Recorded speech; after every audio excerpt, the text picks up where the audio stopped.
Hey everyone, I want you all to sit back, relax, and listen to these terrifying Reddit stories. Who knows? Maybe you had some yourself. With that said, enjoy. I had one of the most terrifying stalking experiences 12 years ago. I was an 18-year-old female at the time, and the Great Gatsby movie with Leonardo DiCaprio had been released. Being really young, inexperienced, and very naive about how to remain safe with unwanted attention, I made every mistake. In the book with a guy who was 23 at the time, then started stalking me.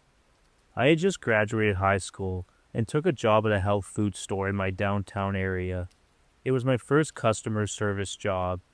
The owner was a big hippie who was easy to work with and had flexible hours. At first, I worked different shifts, eventually taking the afternoon to closing hours due to how small the store was. I was alone without other coworkers, only our owner sporadically dropping in to grab items off the shelf for her personal use, then leaving after about a half an hour or so. As a side note, our store was situated next to the building that had subsidized housing for those recently released from incarceration or low income. The evening last nighttime hours were risky for young women to be out without a male escort. Every restaurant in the downtown area had staff that escorted girls to their cars, as it was common to be followed with assaults happening after dark. I was on the edge during closing, but felt some reassurance as I had parked immediately outside our back exit, just a few feet from the door. But I was in the store closing out the register, cleaning and locking up every night alone. The front of the store was where the cash register was set up, but your back was to the large window that was right next to the sidewalk.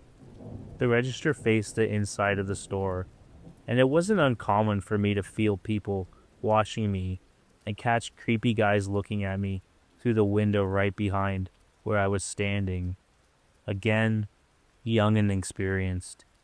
I didn't voice my fears or report the randos that would be a foot away, watching me, only separated by the glass window. I picked up the shift during the summer farmer's market in the morning. It was a great day. I was so happy to work in the morning and have higher flow of customers. And one guy called Cam came into the store with a brochure for a local event at a spiritual center in the downtown area. I was pleasant, smiling, and got permission for us to post it on our register. He was obviously high, nothing crazy, and looked chill. You could tell he was in his own world. We spoke for maybe 5 minutes, and I didn't think much of the encounter, and moved on with my day. On my next shift, Cam comes into the store. He struck up a conversation and was trying to keep my attention.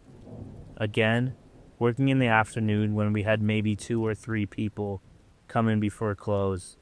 He just hung out right at the register. I was trying to give hints that I needed to focus on work, but he would just follow me around the store while commenting on how gorgeous my legs were and that he thought I'd be an angel the last time he saw me. He kept telling me he had a spiritual awakening because I had shown him interest in how nice I was, insisting I was flirting and that the sun behind my head made my hair glow like a halo. Again, young and not experienced with guys. I was equally creeped out, but also a little flattered because I'd never had that kind of attention. I thanked him for the compliments, didn't call out that they were inappropriate, just made the same excuse that I needed to focus, and walked away. Per usual, he shadowed me everywhere I went, watching me, but not really talking anymore. I was getting really freaked out. I let him know he was loitering and needed to leave unless he was there to shop. Given how pricey the items were, I figured it would deter him. He ended up using his food stamps to buy one soda or a piece of candy every hour, maybe $3 spent an hour, and he made the excuse he was a customer. I went to the bathroom to at least get some privacy. My boss had seen him hanging out in the store before, but never commented. I called her and told her that I was getting scared by this guy, letting her know he was making an excuse to stay buying one cheap item and insisting he was a customer. Through my whole shift, I really thought she'd give me support and come to the store, She was a self-proclaimed feminist that espoused consent and boundaries, so I got major whiplash when she defended his presence. She told me the store was in the red and on the brink of needing to close, and because he was spending money, I shouldn't try to push him out of the store. I tried arguing that he wasn't generating significant income, and she just doubled down that money was money, and then insisted I was overthinking it. And Cam was just a kind soul that had found a similar bond with me, and that created positive energy in the store. What the hell? So there was a roadblock there. All I could do was carry on. The idea of quitting didn't even cross my mind, being my first job. I was worried it would look bad. I left only after a few months, and it was really hard to find a local position that was flexible with school hours, and I would be starting my first semester at the local college soon. Things slowly escalated. Cam started bringing me flowers every day. He would leave long notes confessing his love and insisting we were soulmates. Then he'd randomly play the Great Gatsby soundtrack. He would go on and telling me that he was the Gatsby and I was his Daisy. We were destined to be together, and that my denial of our bond was just like Gatsby's attempt to get Daisy. We were living out the movie, but our ending would be coming together of souls wrapped in passion. He had this crazed look in his eyes every time he brought it up. Then he started just calling me Daisy. Anytime another customer would come in, he would get angry and jealous that I ignored him and walked away. He started calling himself my bodyguard and told me it was his duty to beat up anyone that looked at me wrong or made a pass at me, that it would be a threat to our love. Again, I wanted to emphasize that I was so stupid for not quitting this job or telling anyone about this. It was an understatement that I was a complete dumbass for not making police reports, documenting things, or creating boundaries, leaving my job, or telling my friends, parents, or coworkers. For a few weeks, he didn't show up. I thought there would finally be a break or he lost interest. Then he showed back up, told me he was hospitalized. Great. The same routine started all over again. Then one day, I get a text from an unknown number. It was Cam. Not only did he get my number from a coworker who he lied to saying he had a new phone and lost my number, but he did a reverse search and found my address. He didn't have transportation, and I was the other side of town. We didn't have a bus system, and it was too far to walk. As far as I know, he never came to my house, but I'm sure he did, and I just wasn't aware. I didn't block his number. Again, that was so dumb. But honestly, I was so scared because he knew where I lived and was so entrenched in the idea that we were bound to be together. I thought things would escalate more. I either ignored his text or made dumb excuse for not responding. I would be curt, and he would take that as a hint. When I started my semester at school, it got worse again. He formed a group of friends and told me he introduced them to me. First, he wanted me to go to his apartment when I insisted I wouldn't.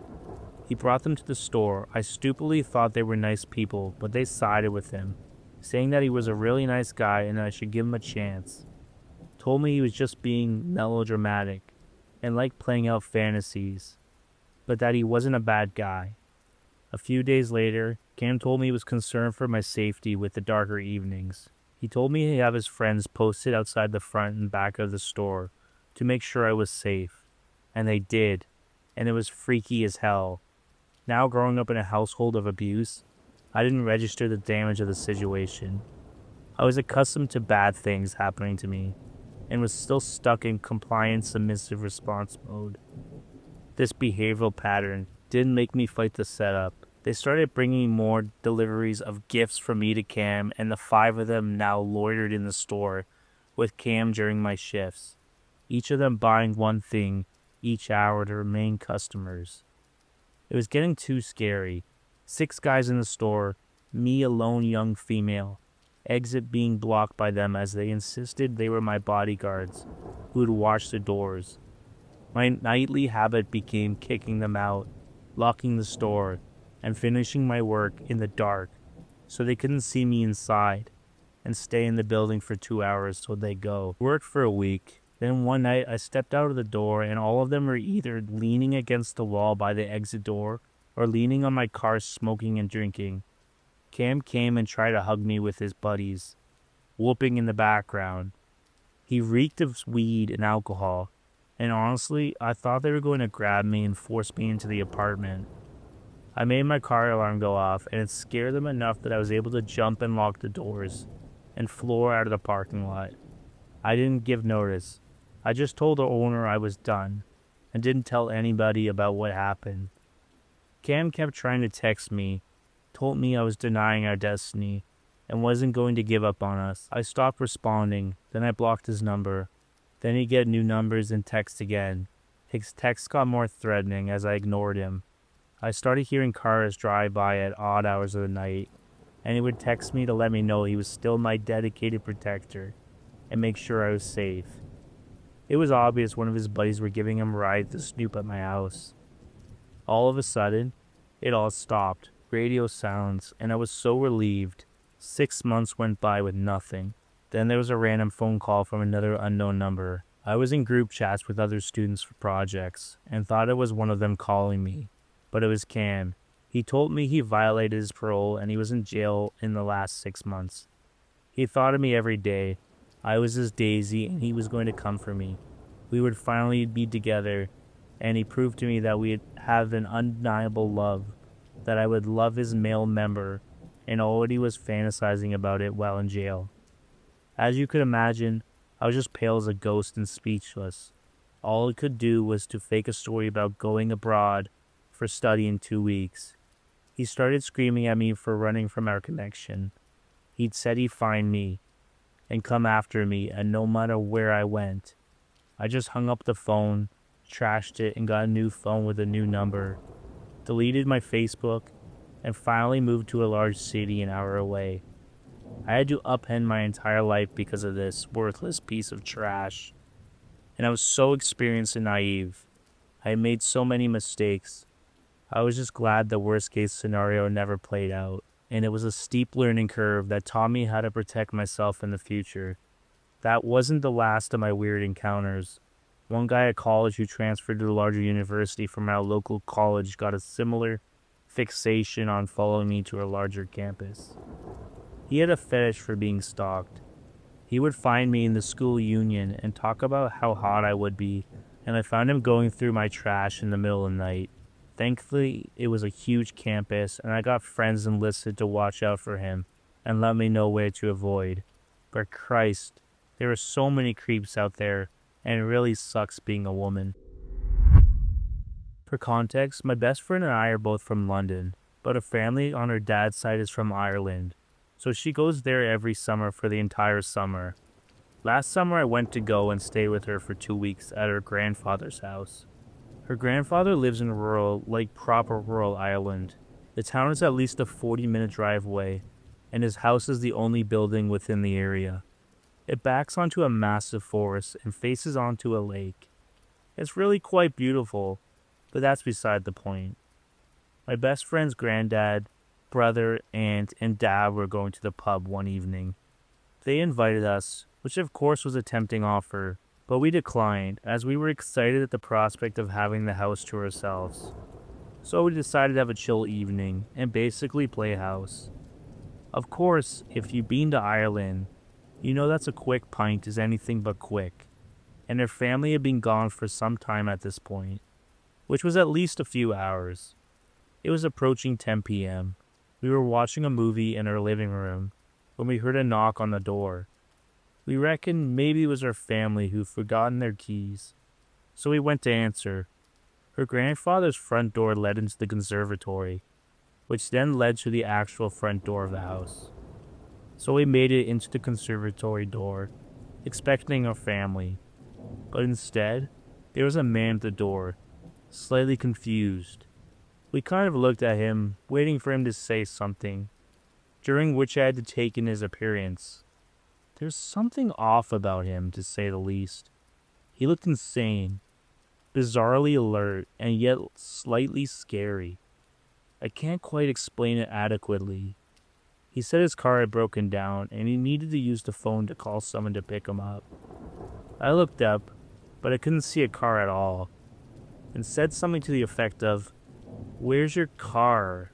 He responded by explaining that it had broken down about 30 minutes down the road, and had walked and walked until he finally fell upon this house. Given that, as I explained prior, my friend's granddad lived in a fairly remote area, so this was plausible. With a slight hesitation, my friend passed him her phone and said he could use it to call, and waited on the doorstep. He didn't accept the offer. Instead, he just kind of ignored it, and then asked if there was any other adults or parents in the house. I wanted to give him the benefit of the doubt, and assumed he was asking this as maybe he felt more comfortable sharing this predicament with adults rather than two teenage girls. We didn't know if we should tell him if we were alone or not, because we'd usually know better. But given the situation, we explained they were up but be back soon. That's when he started to look past us and into the house itself, and began insisting that we let him into the house as he wanted to use the landline. At this point, we were more than suspicious, because if he wanted to call someone, why not just use my friend's phone? He was erratic, continuously insisting that we let him in. At that point, my friend said he could either use her mobile or leave, but beyond that, there was nothing more we could do for him. He insisted he come into the house, so we just shut the door on him and locked it, then locked the door to the actual house. Freaked out, we sat in our living room trying to peep out the window and see if he had gone. He lingered for a bit, looking into the windows to try and find another way in, but then we saw him leave, though we couldn't make out in which direction he had gone.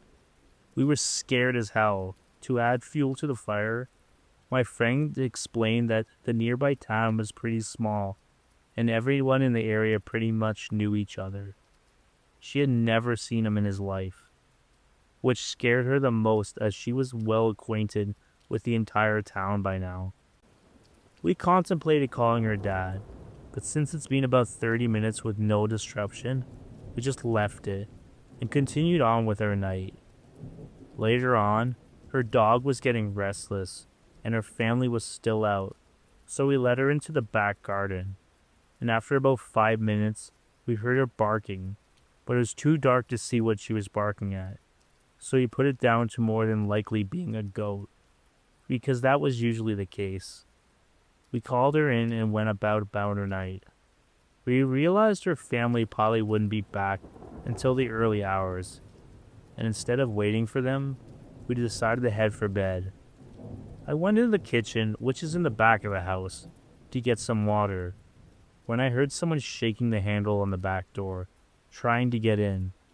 The thing is, it's a really old house, so I didn't exactly put all my faith into the door holding up against the weight of what I expected to be a grown man. I screamed bloody murder, and my friend ran down the stairs.